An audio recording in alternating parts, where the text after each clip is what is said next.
Sportgala Venray op 22 december. Kindervakantiewerk Wansum-Geisteren populair. Het is vandaag 21 augustus. Dit is het Pelemaasjournaal. De laatste edities van Pelemaas TV Sportgala Venray kregen telkens een eigen thema. Van een boksgala tot een modeshow en een bioscoop. De organisatie heeft bekendgemaakt dat het thema dit jaar de jongens tegen de meisjes zal zijn, naar het populaire spelprogramma van RTL 4. Een special guest zal de rol van spelleider op zich nemen. Sportgala Venray vindt plaats op maandagavond 22 december bij Asteria. Er wordt weer in 8 categorieën een prijs uitgereikt. Vrijwilliger, trainer-coach, breedte sportprijs, sporter met een beperking, talent, ploeg, sportvrouw en sportman. De kaartverkoop van Pelemaas TV Sportgala Venray start op donderdag 27 november. Die dag worden ook de genomineerden bekendgemaakt. En als dat goed bevalt, blijf je dan daar? In Wansum en Geisteren zijn de kinderen alweer druk in de weer. Nog niet met school, maar kindervakantiewerk staat deze week op het programma. We zitten weer in de laatste week van de schoolvakantie. Dat betekent voor de kinderen vroeg op. Dinsdag tot en met vrijdag staan in het teken van kindervakantiewerk. 4 dagen strijden de deelnemers in teams om kampioen te worden van dit jaar. En dit jaar allemaal onder het motto van Ik hou van Holland. De organisatie ligt in handen van het bestuur, wat al jaren kiest voor eenzelfde vorm. Je zou zeggen dat kinderen het dan wel gezien hebben na een paar jaar. Maar het tegendeel is waar. Ook dit jaar ruilen weer veel kinderen hun laatste week vakantie in voor knutselen, spellen en sporten. Het programma is een succes omdat kinderen het nog steeds leuk vinden. Dus daarom blijven we iedere keer hetzelfde programma herhalen. Er zitten vaste items in die altijd terugkomen. Bijvoorbeeld de touwbrug, dat kennen ze, dat vinden ze leuk. Touwtrekken.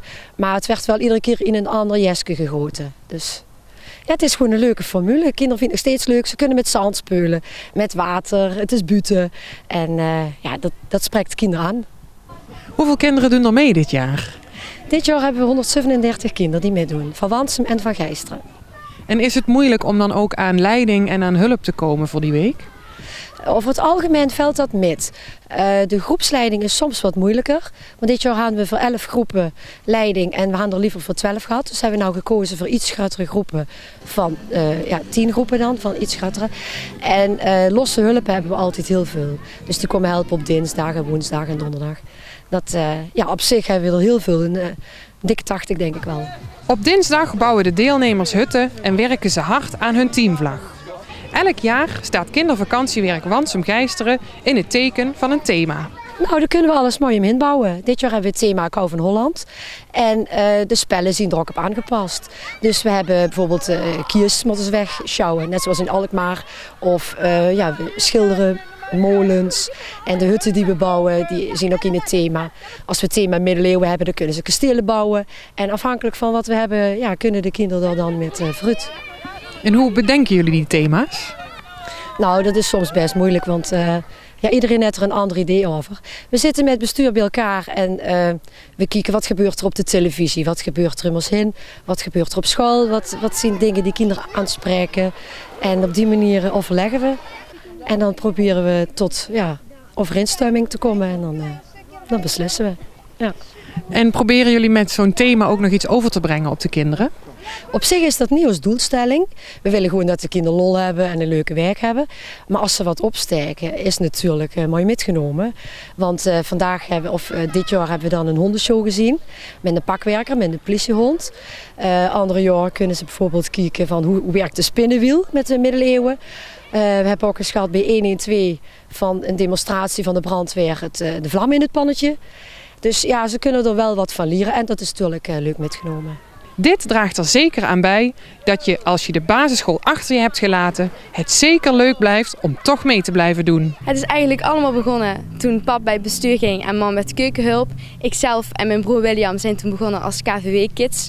We kregen dan zo'n heel leuk rood shirtje aan en er stond dan KVW-kid op. En toen we eindelijk in groep 3 aankwamen, mochten we tenminste echt meedoen aan kindervakantiewerk. We mochten meedoen aan alle activiteiten en we zaten in allemaal leuke groepen. En na groep 8 werd ik juice girl. We mochten ranja, komkommertjes, tomaatjes, worteltjes, noem maar op, mochten we rondbrengen naar de groepen. En ja, dan mocht je gewoon echt alles doen hier. Zo was je niet echt als kindervakantiewerk deelnemer, maar je mocht dan wel gewoon dan alles rondbrengen. En nu ben ik dus eindelijk leiding. En dat is dus hartstikke leuk om te doen, want je bent altijd bezig met de kinderen. En ja, mijn laatste stap is dus bestuurslid, maar daar wil ik nog wel eventjes mee wachten. Daar ben ik nog een beetje jong voor. Ja. Waarom is leiding zijn zo leuk? Ja, ik moest dit eigenlijk doen voor mijn maatschappelijke stage voor school. We moeten dan vrijwilligerswerk doen. En dat is hartstikke leuk om dit natuurlijk hier voor kindervakantiewerk te doen. Want dit is zo'n activiteit die hier gewoon echt elk jaar is. En dat doe je al zo lang mee dat het super leuk is. En we willen natuurlijk winnen met ons groepje. De Bossenbollen van Maaskantje, groep 9. En we hopen dat we kunnen winnen, want kindervakantiewerk is top!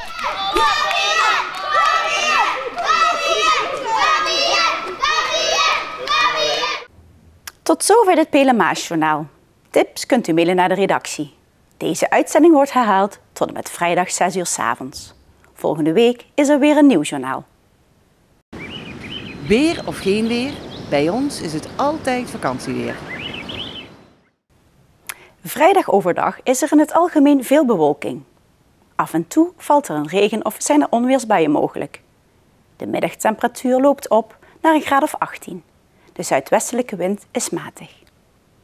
Alvast een prettig weekend en tot de volgende week. Bedankt voor het kijken.